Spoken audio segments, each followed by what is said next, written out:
Bonjour à tous, on se retrouve aujourd'hui pour l'épisode final sur la cité écologique, un projet qu'on ne vous présente plus étant donné que vous avez vu tous les épisodes précédents. Aujourd'hui nous allons à la rencontre de Benjamin qui travaille pour DP Events, une agence événementielle havraise qui nous accompagne depuis le début du projet.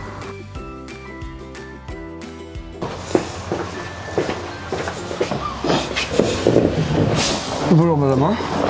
Salut Léo, ça va? Ça va et toi? Yes, un peu chaud. Ouais, moi aussi. Est-ce que tu veux bien commencer par te présenter du coup s'il te plaît?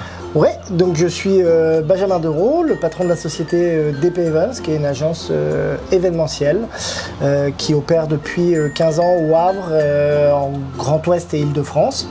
Et depuis quelques années, on a créé un groupement avec BDSA, qui est une agence de communication. Et on est dans leur bureau afin de proposer une offre globale, tu vois, aux entreprises, avec une offre un peu 360 si on peut dire, qui nous permet à un moment d'offrir et les outils de communication et les supports événementiels dans les communications internes ou externes.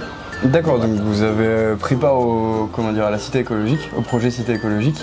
Tout à fait. Quel a été votre rôle du coup dans ce projet-là? Alors au début ça part d'une mise en relation via Alexis, parce qu'Alexis travaillait avec la CRAM et notamment Simon sur différents sujets. Et Alexis m'a parlé aussi du sujet.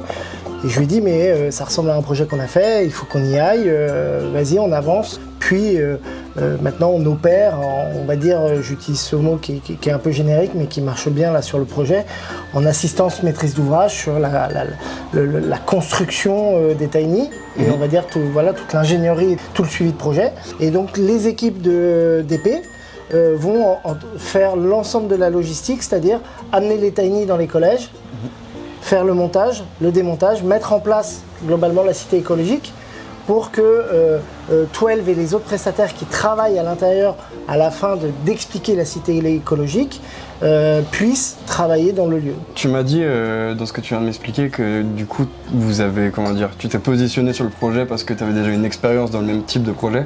Est-ce qu'il y a d'autres raisons qui ont fait que vous avez choisi de prendre part à ce projet-là en particulier? Ce qui nous a intéressé, c'est le défi, le challenge de trouver le support qui va amener, et derrière la réalisation. La réalisation, c'est-à-dire que on a amené d'abord, on va dire, le côté créatif, et après ce côté créatif-là, il faut le transformer en quelque chose de réel. Et là, on en revient aussi avec des savoir-faire de DP Events sur la réglementation, qu'est-ce qui va se passer autour des événements, parce qu'en fait, on est en train de créer ce que nous on appelle dans notre jargon un établissement recevant du public qui va opérer au sein de collèges. Donc en fait, on ne fait pas n'importe quoi. Et donc à un moment, ça demande un peu d'ingénierie autour de tout ça et de faire bien les choses. Est-ce que tu aurais une anecdote liée au projet que tu voudrais nous raconter? Alors pas mal. Mais j'en ai une à laquelle je pense, c'est-à-dire c'est le moment où notre fournisseur en fait, qui fabriquait les tiny house nous livre les coques. Donc le fournisseur est venu nous livrer les tiny et nous on devait les accueillir dans un de mes entrepôts pour nous permettre de faire tous les aménagements intérieurs. Et le jour en fait de la livraison, la première tiny arrive et j'arrive pas à ouvrir la porte du hangar. Très clairement, j'ai mis 4 heures à trouver comment ouvrir la porte du hangar. Et en fait, c'était simplement un petit cadenas qui était caché. D'accord. Qui bloquait la porte. Et je crois que j'ai réussi à débloquer, mais un quart d'heure avant que la deuxième tiny arrive. C'était le petit coup de stress. Ouais. C'était bien qu'il finisse bien. Exactement. Donc non, on est plutôt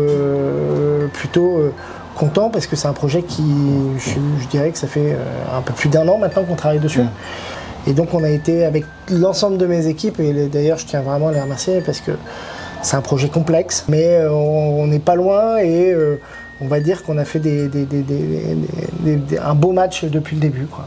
Mais il faut rester très attentif et concentré jusqu'au bout. Super, merci beaucoup.